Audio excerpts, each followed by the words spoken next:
Malamatiyah itu orang yang tidak menyimpan keburukan di hatinya, tapi tidak menampilkan sedikit pun kebaikan. Ibadahnya gak kelihatan sama kita. Maka orang sholat dia gak kelihatan sholat, ninjukin gak kelihatan sholat. Orang kayak gini itu semakin Allah memandang kolbunya, semakin dia ingin menunjukkan keanehan depan orang, biar gak ketahuan kalau dia ini dekat kepada Allah. Jadi mereka ini bersembunyi dalam terang. Bahkan mungkin jarang ketemu di masjid, Pak. Kadang ada masjid, ada kafe, dia di kafe. Maka Malamatiyah ini ujian-ujian antara Nabi Musa sama Nabi Khidir.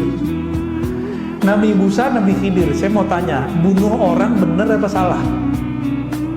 Bunuh orang salah. Nabi Khidir tahu Nabi Musa ini ujiannya ujian hukum syariat. Nabi Musa kalau melihat ada orang melanggar syariat itu langsung darahnya naik, karena beliau simbol nahi mungkar. Nabi Musa itu bukan karena pengen disebut ahli nahi mungkar, tapi karena beliau emang seorang Rasulullah, emang haknya. Ujiannya siapa? Apa pantangan Nabi Musa dibuat sama beliau? Bapak ini suka jamaah, nanti akan diuji oleh Allah. Tetangga nggak sholat jamaah, hatinya bilang apa? Munafik nih, gitu. Munafik nih nggak sholat ke masjid. Hati-hati, Pak.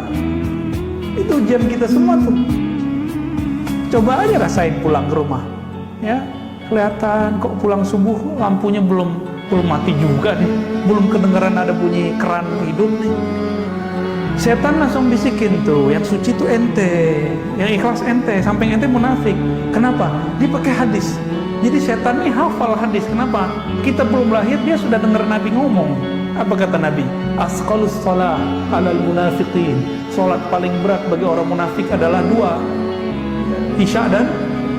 Jadi bapak ini punya tetangga gak sholat Isya, waduh berat. Nanti setannya masuk, Pak. Jangan kira saya ini selamat tiap hari saya menghadapi itu, Pak. Tetangga kita ada yang sholat subuh, ada yang gak sholat Isya di masjid, tapi dia sholat gak di rumah.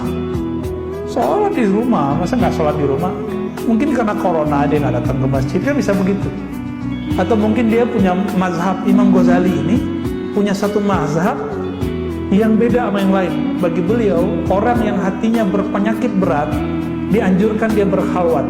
Maka di saat-saat dia berlatih ini boleh ditinggalin sholat jamaah, kecuali Jumat.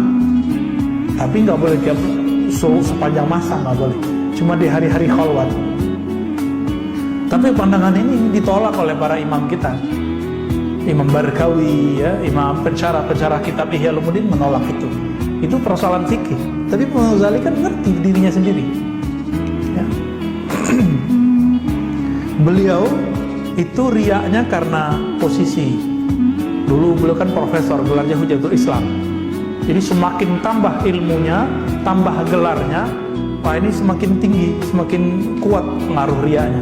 Dan Imam Ghazali orang yang mengalami, mengidap penyakit itu semua di waktu beliau terkenal. Maka beliau menghilang 10 tahun, diajarkan Asmaul Husna oleh Imam Abu Ali Al-Farmadi, dan berzikir dengan itu.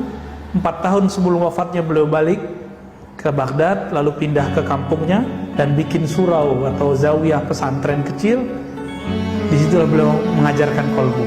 Lahirlah kitab Ihya Ulumuddin, ya, menghidupkan ilmu agama yang zahir plus batin. Tidak hanya zahirnya, tapi juga batinnya. Semoga kajian ini diridhoi oleh Allah. Semoga kajian ini bisa membimbing kita membersihkan diri saya pribadi dan kita yang hadir, kita mendengarkan. Amin ya rabbal alamin. Wassallallahu ala nabiyina Muhammad, subhanakallahumma wa bihamdika, asyhadu an la ilaha illa anta, astaghfiruka wa atubu ilaik. Mohon maaf lahir batin. Assalamualaikum warahmatullahi wabarakatuh.